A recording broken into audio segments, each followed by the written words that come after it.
प्यारे बहन और भाइयों, मेरा नमस्कार स्वीकार हो। आध्यात्म क्षेत्र में देखिए, हम बताएंगे आज आपके लिए गायत्र शामोपासना। तो ये गायत्री से संबंधित उपासना है। इसको ध्यान दे करके सुनिए कि मन हिकार है और वाक प्रस्ताव है, यानी वाणी, और चक्षु उदित है, श्रोत्र प्रतिहार है, प्राण निधन है। यह गायत्र संज्ञक शाम प्राणों में प्रतिष्ठित है। वह जो इस प्रकार गायत्री संज्ञक शाम को प्राणों में प्रतिष्ठित जानता है, वह प्राणवान होता है, पूर्ण आयु का उपयोग करता है, प्रशस्त जीवन लाभ करता है, प्रजा और पशुओं द्वारा महान होता है तथा कीर्ति द्वारा ही महान होता है। वह महान मनस्वी होता है और होवे है, यही उसका व्रत है। यानी मेरा कहने का मतलब ये, गायत्री कहाँ बसती है। तो इस तरह से जो इसमें उपासना बताई है वो ये है कि ये मन में आती है गायत्री, वाणी में आती है, आँखों में भासती है यानी तेज के द्वारा, वाणी में आकाश के द्वारा, और मन में इंद्रियों के द्वारा। तो और कानों में हवा के द्वारा, आकाश के द्वारा, और प्राण जब इसके, जिसको आप निधन कहते हैं,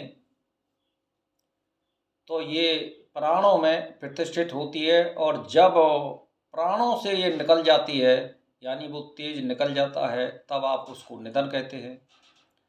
और शाम की ओर से ही ये प्राणों में हमेशा प्रतिष्ठित रहती है, यानी गायत्री प्राणों में ही बसती है 24 घंटे। गायत्री का श्वास से गहरा संबंध है और ये गायत्री वायु रूप ही होती है, तेज रूप होती है।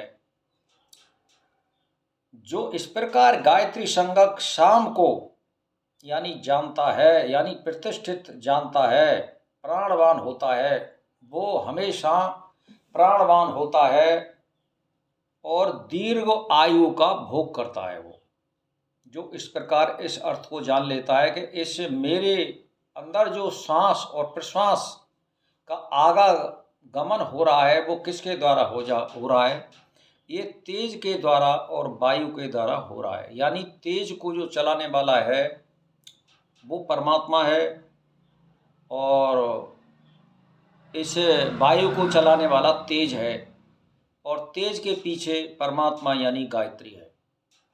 तो आप ध्यान दे लीजिए, इस तरह से आप इसको जान पाओगे तो आप ये जान जाओगे कि वास्तव में हमें गायत्री का जो हम जाप कर रहे हैं उसका मतलब क्या होता है। आप ये समझ लो। आप तो वही देवताओं के सालोक साष्टिक तुल्य ऐश्वर्य और सायुज्य को प्राप्त होता है, वह पूर्ण आयु को प्राप्त होता है, उज्जवल जीवन व्यतीत करता है, प्रजा तथा पशुओं द्वारा महान होता है, और कीर्ति द्वारा भी महान होता है, और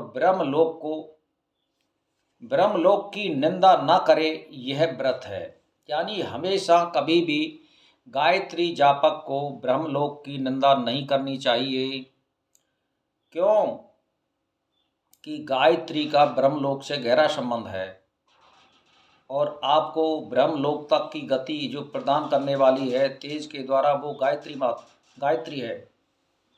तो इसीलिए गायत्री उपासक को ये समझ लेना चाहिए कि हमारे अंदर जो प्राणों का आवागमन हो रहा है और प्राणों में जो प्रतिष्ठित है वो गायत्री है। और जब तक गायत्री की कृपा है, गायत्री का अनुग्रह है, तब तक आपकी सांस चलती रहेंगी। अन्यथा अगर वो सांसों को बंद कर देगा तो आपका निधन हो जाएगा। इसीलिए इस अर्थ को समझिए, गायत्री से गहरा संबंध है किसका, तेज का और वायु का। और इन दोनों से ही प्राण बनता है। इसी में गायत्री का निवास होता है। तो ज़्यादा वीडियो बड़ा हो जाएगा, इसी के साथ मैं प्रणाम करता हूँ।